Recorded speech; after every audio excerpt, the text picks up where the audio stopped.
మనిషిలో 7 చక్రాలు ఉంటాయి కదా. ఆ 7 చక్రాల గురించి తెలుసుకుందాము. ప్రతి మనిషిలో 7 ప్రధాన చక్రాలు ఉంటాయి. అవి వారి మానసిక ఆరోగ్య, సామాజిక శ్రేయస్సును నిర్ణయిస్తాయని చెప్తున్నారు. ఈ చక్రాలతోనే బతుకు బండి సవ్యంగా సాగుతుంటుందని చెప్తున్నారు.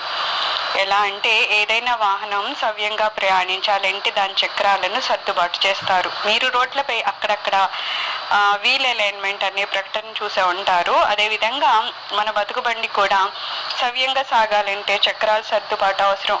అయితే ఈ చక్రాలంటే ఏంటి అంటే అవి మన శారీరక మానసిక శ్రేయస్సును ఎలా ప్రభావితం చేస్తాయో అవి ఇక్కడ చెప్తున్నారు.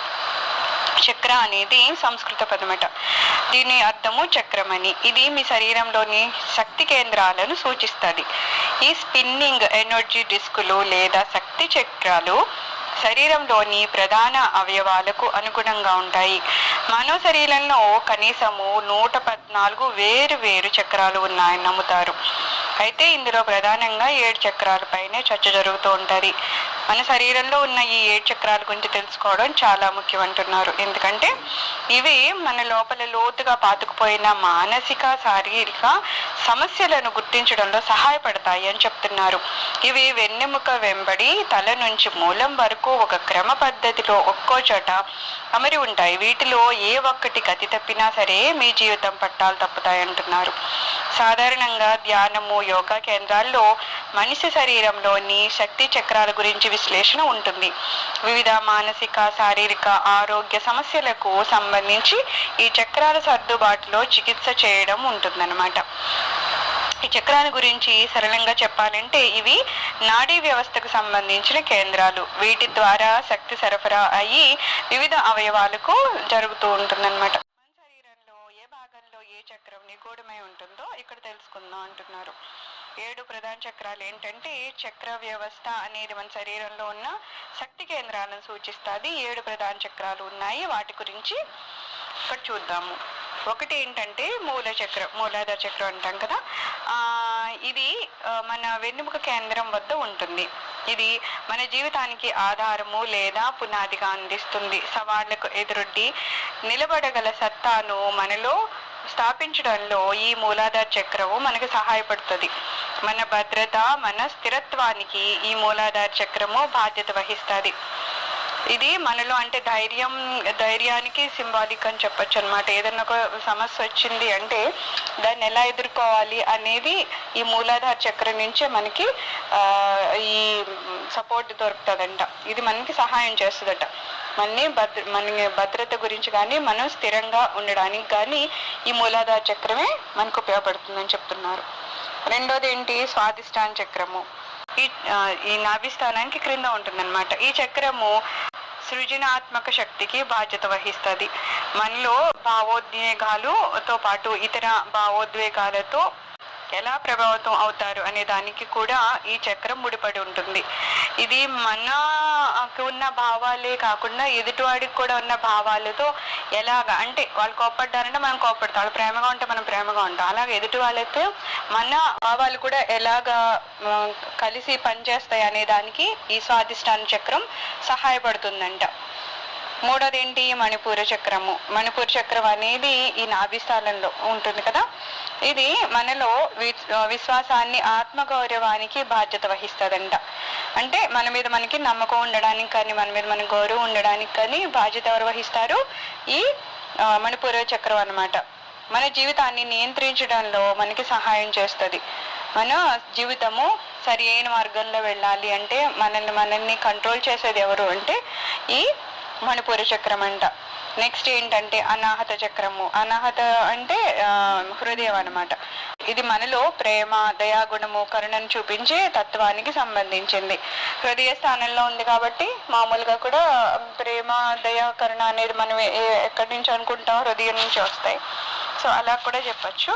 సో ఈ అనాహత చక్రము మనలో ఈ భావాలని పెంపొందిస్తుందట. నెక్స్ట్ ఏంటి? విశుద్ధ చక్రం. విశుద్ధ అంటే గొంతు భాగం కదా. ఈ చక్రము మన భాష, వాక్చాతుర్యానికి, సామర్థ్యానికి సంబంధించింది. అంతే కదా, గొంతుకు దేనికి వాడతాం మనం? భాషకి, వాక్చాతుర్యం.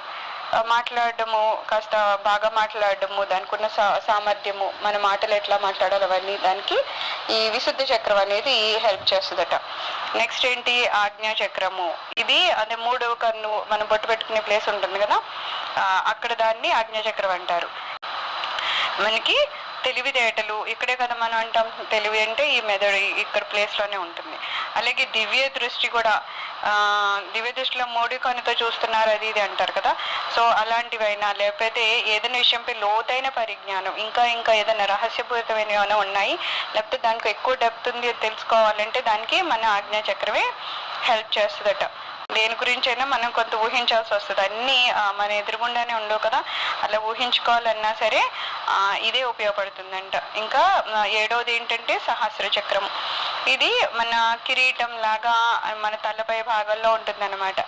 అలాగా ఇది మన జీవితంలో ఆధ్యాత్మిక చింతన చేయాలన్నా, లేకపోతే మనకి మన గురించి తెలుసుకో, ఇప్పుడు మనం అదే కదా, నేనెవరు ఏమన్నా తెలుసుకోవాలనుకుంటున్నాం, నా గురించి నేను తెలుసుకోవాలనుకున్నా, నేను ప్రకృతి గురించి తెలుసుకోవాలన్నా, భగవంతుని గురించి తెలుసుకోవాలన్నా, ఈ ఆధ్యాత్మిక విషయాల గురించి తెలుసుకోవాలన్నా ఇక్కడ మనకి ఏది ఉపయోగపడుతుందంటే సహస్రార చక్రం అన్నమాట.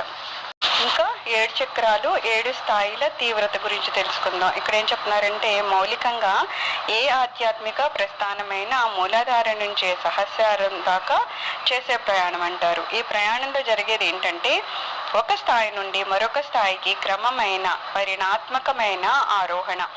ఒక కింద చక్రం నుంచి ఆ పై చక్రానికి అలా మనం పై వరకు వెళ్తున్నామంట. ఆయా స్థాయిల్లో ఉండే తీవ్రతను బట్టి ఈ 7 చక్రాలు ఆ ఆరోహణలో 7 దశలు అన్నమాట. ఎంత తీవ్రంగా సాధన చేస్తే ఆ మనిషి అన్ని చక్రాలు దాటుతూ పైకి వెళ్తాడనమాట. 6 చక్రాల వరకు అంటే ఎవరైనా ఒకలాగే వెళ్తారట, కానీ 7వ చక్రం దగ్గరికి వచ్చేసరికి అందరూ వెళ్తారా లేదా అని ఉండదట. అక్కడి నుంచి గబుక్కున మళ్ళా పతనం అయ్యే ఇది కూడా ఉంటుందట. అక్కడ వరకు వెళ్ళి కూడా ఒక్కొక్కరు వెనక్కి జారిపోతూ ఉంటారంట. అయితే యోగాచరణలో మీరు అలా ఉద్వదిశగా పడిపోవడానికి సిద్ధమైతే తప్ప గమ్యం చేయలేరు అంటారు. అందుకే ఆధ్యాత్మిక వేత్తలు అనబడే వాళ్ళు చాలా మంది శాంత స్థితిని చేరడమే అత్యున్నతమైన లక్ష్యం అనే నిశ్చయంలో ఉండిపోతారు. ఈ ఉద్వదిశగా ఎలా వెళ్ళాలి, ఇదంతా ఏదైనా పర్వాలేదు అనుకున్నప్పుడు మనం పైకి స్టడీ చేసుకుంటూ వెళ్ళాలన్నమాట.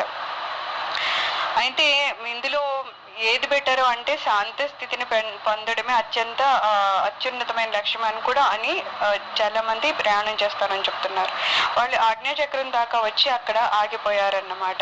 శాంతి మాత్రమే సర్వోన్నతమైన లక్ష్యం కాదు, మీరు అందుకోగల పరమానంద స్థితి ఒకటి ఉంది. దాన్ని అందుకుంటే అప్పుడు మీరున్న ఆనంద స్థితి ముందు ఈ ప్రపంచం అంతా మీ అనుభవానికి అవగాహనకి ఒక ప్రవాహంలా కనిపిస్తూ ఉంటుంది.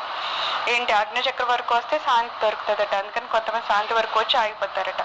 అయితే అలాగే కాదు, ఇంకా పైన దానికి వెళితే కనుక ఇంకా అమితమైన ఆనందాన్ని పొందగలుగుతాం అంటారు. అందరికీ అతి గంభీరంగా తోచే విషయాలు మనకి మాత్రం హాస్య విషయాలుగా కనిపిస్తాయి. అంటే చాలా అవగాహన అనుభవం మనకు వచ్చి ఉంటుంది కాబట్టి ఇంకా ప్రపంచాన్ని అంత సీరియస్గా తీసుకోరనమాట. అందరూ ఏదో చాలా గంభీరంగా తీసుకునే విషయాలను కూడా మనం చాలా తేలిగ్గా తీసుకుంటారట. అలాగే వాళ్ళు అలా ఆజ్ఞాచక్రం దాకా చేరి అక్కడ చాలా కాలం ఆగిపోవడానికి ఒక కారణం ఉంటుంది. అక్కడ ఆగి ఉన్న సమయంలో వాళ్ళు తర్వాత పెద్ద గంతు వేసేందుకు కావాల్సిన మానసిక సన్నద్ధతను క్రమంగా పెంచుకుంటారు. అక్కడి నుంచి వాళ్ళు నెక్స్ట్ 7వ చక్రానికి వెళ్ళాలంటే చాలా పెద్ద గంతు వేయాలంట. అందుకని కూడా అక్కడ ఆజ్ఞాచక్రం వరకు వచ్చాక కొంత ఎక్కువ టైం వాళ్ళు అక్కడ ఉంటారట. అందుకే ఆధ్యాత్మిక సంప్రదాయాలు ఎప్పుడు గురు శిష్య పరంపరలకు అత్యంత ప్రాధాన్యత ఇస్తూ ఉంటారు. అందుకని ఏమంటున్నారు, గురువు గారు ఉన్నప్పుడే శిష్యులు సరిగ్గా పైకి వెళ్ళగలుగుతారు. మీరు ఆ పెద్ద గంతు వేయాలంటే మీకు మీ గురువు గారి మీద అపారమైన విశ్వాసం ఉండాలి. ఈ విశ్వాసం లేకపోతే 99.9% మంది అలా దూకేయలేరు. గురువు మీద నమ్మకం ఉన్నప్పుడే ఆ జంప్ వాళ్ళు చేయగలరట. ఆజ్ఞాచక్రం నుంచి వచ్చి సహస్రారం వరకు చాలా పెద్ద జంప్ చేయాలి. జంప్ చేయాలంటే గురువు గారి మీద నమ్మకం ఉంటేనే జంప్ చేయగలరు, లేకపోతే చేయలేరు అంటున్నారు. గురువుని నమ్మలేదు అంటే ఇంకా అతనికి దూకే ప్రసక్తే లేదని చెప్తున్నారు. నిజంగా చెప్పాలంటే ఇలా నిద్ర చక్రాలు అవి ఉన్నాయంటే ఏం లేదు, ఏదో మనకి ఒక అవగాహన కోసం వాళ్ళు అలా చెప్తున్నారంటారు. ఇవేవో ఒక భాగాల శరీరంలోనో లేకపోతే కనిపించే ఒక రకమైన భాగాల అంటే అలా భాగాలు ఏం కాదు, జస్ట్ మనకి అవగాహన కోసం చెప్తున్నారు. జీవితం అంతా ఒకే సమగ్రమైన ప్రక్రియ. కానీ మనిషి బుద్ధికి ఇలాంటి వర్గీకరణలు కావాలి. అలా వర్గ విభజన చేయకపోతే బుద్ధికి విషయాలు అర్థం కావు. మనకు అర్థం కావాలని చెప్పి దీన్ని ఇలాగే 7 చక్రాలు అలా డివైడ్ చేశారు తప్పితే మామూలుగా అయితే అలా ఏం లేవంటున్నారు. మనం అర్థం చేసుకోవడానికి వీళ్ళు ఇలా చెప్తున్నారు. బుద్ధి లక్షణం ఏంటి? సూక్ష్మంగా పరిశీలిస్తూ ఉంటుంది అనమాట. అలా పరిశీలించకపోతే బుద్ధి అనేది కూడా అవసరం పడదు కదా. బుద్ధి ఇచ్చింది దేనికి? పరిశీలించడానికి. సో దానికి ఎవరిని అర్థం కావాలంటే చెప్పేయడానికి కూడా అవతల వాడు ఏదో అర్థమయ్యే రీతిలో చెప్పాలి. కాబట్టి ఆ 7 చక్రాలు ఇలాగని ఒక మన ఐడియా కోసం చెప్పారు అంతే తప్పితే నిజంగా లోపల చక్రాలు తిరిగిపోతాయా లేకపోతే అలా భాగం ఏ భాగానికి ఆ భాగం ఉందా అంటే అలా ఏం లేదంటున్నారు. కేవలం మనం కల్పించుకొని మనకు అర్థమయ్యే రీతిలో వాళ్ళు ఎక్స్ప్లెయిన్ చేయడం మాత్రం. ఖచ్చితంగా బుద్ధి అనేది మనకు పని చేయాలి. మీ లక్ష్యం ఈ బ్రహ్మాండాన్ని మింగేసేయడం అనుకోండి, అప్పుడు ఈ సూక్ష్మ పరిశీలన విశ్లేషణ పనికి వచ్చే అంశాలే కావు. బ్రహ్మాండం మొత్తంగా మీలో భాగం చేసుకొని ఇముడ్చుకోవాలని మీరు అనుకుంటున్నప్పుడు మీరు వివేచన చేసి ఫలానా గ్రహాలను మింగుతారు, ఫలానా వాటిని వదిలేస్తాను ఎలా నిర్ణయిస్తారు? సూక్ష్మ వివేచన అంటే ఇది. అంటే నాకు ఇది ఇష్టం కాదు అని నిశ్చయం చేసుకోలేరు. ఇది కావాలి, ఇది అక్కర్లేదు, ఇది మంచి చెడు, ఇది ఉన్నత ఇది అధమము అని ఇలా విచక్షణ చేయలేరు. ఇక్కడ ఏమంటున్నారంటే మనం మన వరకు ఏదో ఆలోచించినంత వరకు పర్వాలేదు, ఏదో ఇది వేరు మనిషి ఉన్నాడు అని అనుకుంటా కాబట్టి తన ఇష్టం లేదు అట్లా ఏదో అనుకుంటాం. కానీ ఎప్పుడైతే మనం ఇలా శాస్త్రారం వరకు వెళ్ళిపోవాలనుకున్నప్పుడు మనం ఏమనుకుంటాం అంటే మొత్తం బ్రహ్మాండమే మనలోనూ బ్రహ్మాండంలో ఒకలే ఉన్నారనుకుంటున్నాం కదా. దాన్ని ఇంకో రకంగా ఆలోచన చేయమంటున్నాడు. ఆయన ఏమంటున్నాడు? మొత్తం బ్రహ్మాండాన్ని మనం మింగేసామనుకోండి అనుకుంటున్నాం. మనం బ్రహ్మాండాన్ని మింగేసామంటే ఇంకా ఏం మిగులుతుంది బయట? మనం గ్రహాలని మొత్తానికి భూమిని సముద్రాలని అన్నీ మనం మింగేసాము. ఇంకప్పుడు లోపలికి మొత్తం తీసేసుకున్నాం కాబట్టి ఇది నాకు వద్దు, ఇది కావాలి, ఇది వేరు, ఇది నేను అని ఇంకా భావమే ఉండదు కదా. మొత్తం విశ్వాన్ని మనం మింగేసాము. అందుకని ఆ స్టేజ్కి వచ్చేసరికి ఇంకా తను పరాయి అనేది కానీ ఇది ఇష్టం అది కష్టం అని కానీ వాళ్ళకి అది రాదనమాట. అలాగే జ్ఞానప్రాప్తి అంటే మనము ప్రతి విషయం మీద జ్ఞానం అనే వెలుగు ప్రసరింప చేయడం వల్ల అన్ని విషయాలు ఒకటిగానే కనిపిస్తాయని అర్థము. మనం జ్ఞానం సంపాదించడం అంటే ఏంటంటే అన్ని విషయాలు ఈక్వల్గానే చూడడం అనమాట. కష్టమో అని, నష్టమో అని, లాభమో అని, దుఃఖమో అని, సుఖమో అని. మనం దేనికి ఎక్కువ నవ్వకూడదు, ఎక్కువ ఏడవకూడదు అంటారు కదా. అలాగా దేనికి ఎక్కువ ఓవర్ రియాక్ట్ అవ్వకుండా అన్నింటినీ ఈక్వల్గా చూడగలిగితే దాన్ని జ్ఞానప్రాప్తి అంటారు. మనము వీటి పట్ల వివక్ష, మంచి చెడు అన్న భేదభావన చూడమన్నమాట.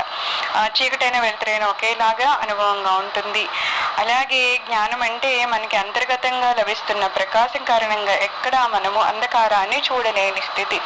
జ్ఞానం అనేదంట ఒక ప్రకాశంలాగా వెలుగుతుందంట లోపల. ఎప్పుడైతే ఆ ప్రకాశం వచ్చిందో అజ్ఞానం తొలగిపోతుంది. అజ్ఞానం అనే అంధకారం తొలగిపోతుంది. కాబట్టి ఇంకా అసలు మనలో నెగిటివిటీ అనేది ఉండదట.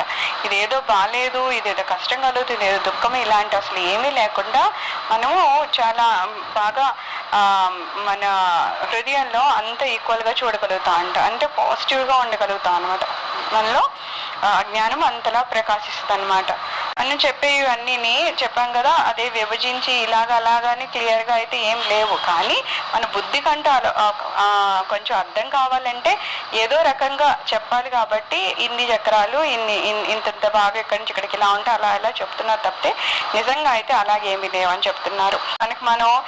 నేను అనాహత వరకు వచ్చేసాను, లేకపోతే నేను విషు చక్రం వరకు వచ్చేసానని ఒక మనలో మనం ఏమన్నా అనేసుకుంటామని ఇక్కడ ఏం చెప్తున్నారంటే అలాగా ఏదో మనం టీ తాగాము, కాఫీ తాగాము అన్నట్లు మనం ఏమి అలాగే చెప్పలేము. ఎందుకంటే మనకి ఏ చక్రాలు యాక్టివేట్ అయ్యాయి, అసలు చక్రాలు కూడా అంటే ఏదో నిజంగా ఉన్నాయి కాదు కదా, అవి లోపల దాన్ని ఏమంటారు కనబడిన స్థితిలో ఉంటాయి అని చెప్తారు. కానీ నిజంగా అలాగా ఏమీ ఉండవు. కేవలం మనకి అర్థమవడానికి అవన్నీ ఎక్స్ప్లెయిన్ చేస్తున్నారు అంటున్నారు. అందుకని మనమే ఏదో ఊహించేసుకుని నాలో ఈ మాత్రం సాధన చేస్తాను కాబట్టి నేను ఈ చక్రం వరకు వచ్చేసాను అంటే అలా ఏమీ రామని చెప్తున్నారు. అంటే అలా అని అనుకోకూడదని చెప్తున్నారు. నేను ఎంతవరకు ఎదిగిపోయాను, ఏ చక్రం యాక్టివేట్ అయిపోయింది, అవన్నీ ఉబలాట పడాల్సిన అవసరం ఏం లేదంటున్నారు. ఇక్కడ అసలు ఏంటంటే ఇంకా అదన్నీ వదిలేయాలి. మనం ఏం చేస్తున్నాము, ఏం చేయాలి, ఏ చక్రాలు యాక్టివేట్, ఇవన్నీ పట్టించుకోకూడదు. జస్ట్ మనం అలా సాధన చేసుకుంటూ వెళ్ళిపోవాలంతే. ఫస్ట్ ఏం కావాలి, మనం సాధన చేయాలంటే వైరాగ్యం కావాలంటున్నారు. వైరాగ్యం అంటే ఏంటంటున్నారు, వై అంటే దూరము, వైరాగ్యం అంటే అంతే కదా, ప్రధానికి మనం కొంచెం దూరంగా ఉండడం. అలాగే రాగం అంటే ఏంటంటే రంగట, రాగానికి అతీతమైన రంగు లేని పదార్థము. రాగం అంటే ఏమంటున్నాము, రంగు అంటున్నాము, కానీ రాగానికి అతీతమైన రంగు లేని పదార్థము వైరాగ్యం అని చెప్తారు. ఇంగ్లీష్లో అయితే దీన్ని ఏమంటారంటే వివరణం అంటారంట, లేకపోతే జడ పదార్థం అంటారంటే ఏమాత్రం చైతన్యం లేదు అన్నట్టు, దానికి ఏమీ సెన్స్ ఉండదు అని. కానీ వైరాగ్యం అంటే అలాంటిదేం కాదు, దీనికి అన్నీ ఉంటాయి, కానీ విపరీతంగా అది ఎమోషన్స్ ఫీల్ అవదన్నమాట. ఎదుటి పదార్థము దాని గురించి తెలిసినా సరే దాని గురించి ఎక్కువ దాని మీద ఆకర్షింపబడ్డాలు అవి జరగవు. అదే దీన్ని ఇంగ్లీష్లో చెప్పమంటే ఏం చెప్తారట, అసలు రంగు లేకపోవడమనో లేకపోతే అసలు చలనం లేని చైతన్యం లేనిదని చెప్తారట. ఇక్కడ అలా కాదు, చైతన్యం ఉన్నా సరే మనము దానికి ఆకర్షింపబడకపోవడం అన్నమాట వైరాగ్యం అనేసరికి. రంగు లేకపోవడము అంటే అన్ని వర్ణాలకు అతీతమైన స్థితి అన్నమాట. ఏ రంగు లేని పదార్థము పారదర్శకంగా ఉంటుంది. మనం చూస్తాం కదా, ఈ స్ఫటికం అనేది ఎలా ఉంటుంది, అక్కడ ఒక రంగు ఏమి ఉండదు కాబట్టి ఇవతల నుంచి అవతల మనకు కనిపిస్తుంది కదా, పారదర్శకంగా ఉంటుంది. పారదర్శకత అంటే దాని గుండా మనం చూడగలుగుతాం. ఏ రంగు ఎరగని గాలి మనకి జీవనాధారం. గాలి ఉందంటే దానికి కూడా ఏ రంగు లేదు, కానీ గాలి ఉంది కదా, అదేంటి మనకి జీవనాధారం కూడా. గాలి ఏ నీలి రంగుకో మారిపోయింది అనుకోండి, మనకి ఇంకా ఏమీ కనిపించదు. కానీ గాలి ఏ కలర్లోనూ లేదు కాబట్టి అక్కడ ఉంది, కానీ దానికి కలర్ లేదు కాబట్టి మనం ఏదైనా చూస్తున్నాం. అదే అది వేరే కలర్లోకి వచ్చేసి ఉంటే, ఒక ఏ బ్లూ కలర్లోనూ ఉందంటే మళ్ళీ మనకేం కనిపించవు కదా, అది అడ్డు వస్తుంది ఆ కలర్ అనేది. కొంచెం సేపు ఆ నీల రంగం మీకు బాగుంటే బాగుంటుందేమో, కానీ ఆ తర్వాత మాత్రం అదంతా పోయి మళ్ళీ మామూలుగా చూడగల స్థితి రావాలని కోరుకుంటారు. అంతే కదా, ఏదన్నా ఎప్పుడు నల్ల కలద్దాలు పెట్టుకున్నాం అనుకో, కొంచెంసేపు ఎండ ఉన్నప్పుడు ఏదో కాసేపు బాగానే ఉంటుంది, కానీ ఇంకెప్పుడూ పెట్టుకోమంటే మన చికాకు వస్తుంది. ఎందుకంటే ఏ చీకట్లోకి వచ్చినా, లేకపోతే కరెంట్ లేకపోయినా, లేకపోతే సాయంత్రం దాటిపోయాక ఇంకా నల్ల కలద్దాలు పెట్టుకుంటే అసలు ఏం కనిపించదు కదా. సో అప్పుడేం ఇంకా మనకి మళ్ళీ అనిపించదు. ఏదో కాసేపు ఏదైనా రంగు అద్దాలు నచ్చుతాయేమో, కానీ అది ఎప్పుడు ఉండడంటే మనకి నచ్చదు. అందుకని మనకి మామూలు స్థితిలో ఉండాలి అని అనుకుంటాం అనమాట. ఒకరి మీద ప్రేమ అవని, లేకపోతే దయాకరణ ఏమైనా అవని, అది వేరే మన దృష్టి అలాగే ఉంటుంది, కానీ వేరే వాళ్ళు ఏమైనా కొన్ని మాటలు చెప్పి అది ప్రభావితం అయిపోయింది అనుకుంటాం అనుకో, దాన్ని మళ్ళా వర్ణరహితం అని అంటారనమాట. అంటే ఆ ప్రేమను తొలగించి వేరే ఇది ఇంకోటి ఏదో పని చేస్తుంది. ప్రేమ అనేది కూడా మళ్ళీ అదేమి రాగం కాదు, మరీ మనము దాన్ని ఏమంటారు, ఇంకా వాడు తప్పు చేసినా వాడే రైటు అనే టైప్ ఆఫ్ మోహం లాంటిది కాదు. కేవలం అందరినీ ఈక్వల్గానే, ఏ మనిషి అయినా సరే, అది నా కొడుక పక్కింటోళ్ళ కొడుక అనేది సంబంధం లేక ప్రతి వాళ్ళని ఒకే దృష్టిలో నేను చూడగలిగితే, అది పక్కింటోళ్ళు అనే ఒక వర్డ్ మధ్యలో నాకు అడ్డు రాకుండా ఉంటే దాన్ని వర్ణాతీతం అని అంటారనమాట. దాన్ని వైరాగ్యం అంటారు. నన్ను, నా కొడుకుని, వేరే వాళ్ళ కొడుకుని కూడా నేను ఈక్వల్గా చూడగలగాలి. అలాగా లోకం అంతటినీ ఒకే దృష్టితో చూడగలగాలి. ప్రపంచంలో ఎన్నో పదార్థాలను వాటి రంగులను బట్టి పేర్కొంటూ ఉంటాం. ఉదాహరణకి నదుల్లో నీలి, ఎర్ర నది, పసుపు నది, ఇలా అన్నీ అంటూ ఉంటాం కదా. నది ఆ నీళ్ళు ఎలా ఉన్నాయో ఆ కలర్ని బట్టి ఆ నది ఆ కలర్లో ఉందని చెప్తాం అన్నమాట. ఆ నీటి అడుగున ఉన్న మన్ను రంగు వలన ఆ నీళ్లు అలా ఆ రంగుల్లో కనిపిస్తాయట.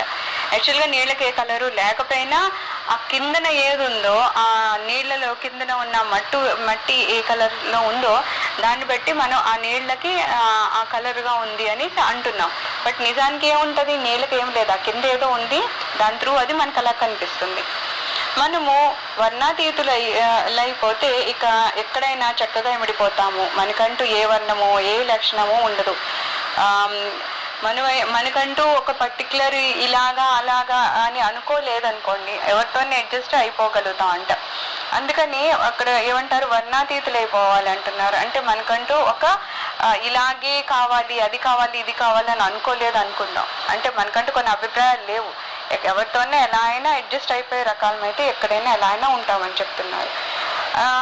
నీలంగా ఉంటే మీరు నీలంగా కనిపిస్తారు, ఎర్రగా ఉంటే ఎర్రగా కనిపిస్తారు. అంటే అక్కడ అట్మాస్ఫియర్ ఎలా ఉందో, నలుగురు ఎలా ఉన్నారో మనం కూడా వాళ్ళతో మమేక్యమైపు అలాగే కనిపిస్తాం. మనకంటూ పర్టికులర్గా ఇలాగే ఉండాలనేది మనకేం ఉండదన్నమాట. ఎక్కడైనా ఎలా అయినా ఉండిపోగలమని చెప్తారు కదా, కొంతమంది అడ్జస్ట్ అయిపోగలమని చెప్తారు చూడు, అలాగా వస్తుంది. ఎప్పుడు ఈ మనం సహస్రారం వరకు వెళ్ళాలి అనుకున్నప్పుడు. ఇప్పుడు మనం మాట్లాడుతుంది 7 చక్రాలు 7 వర్ణాలు లాంటివి. 7 చక్రాల్ని 7 వర్ణాలుగా అంటున్నారు. కాంతిని అలా విశ్లేషించి వక్రీభవించేటట్టు చేసి 7 రంగులుగా చూస్తే తప్పులేదు. మనం ఏదో మన ఐడియా కోసం 7 చక్రాన్ని 7 రంగులుగా అనుకొని అలాగని మనం చెప్తే పర్లేదు. కానీ అది మనం ఎప్పుడూ అలాగే వక్రీభవించిన కాంతి కిరణాలతో చూస్తూ ఉంటే జీవితం పట్ల మన దృష్టి కూడా వక్రీభవనకు లోనవుతుంది.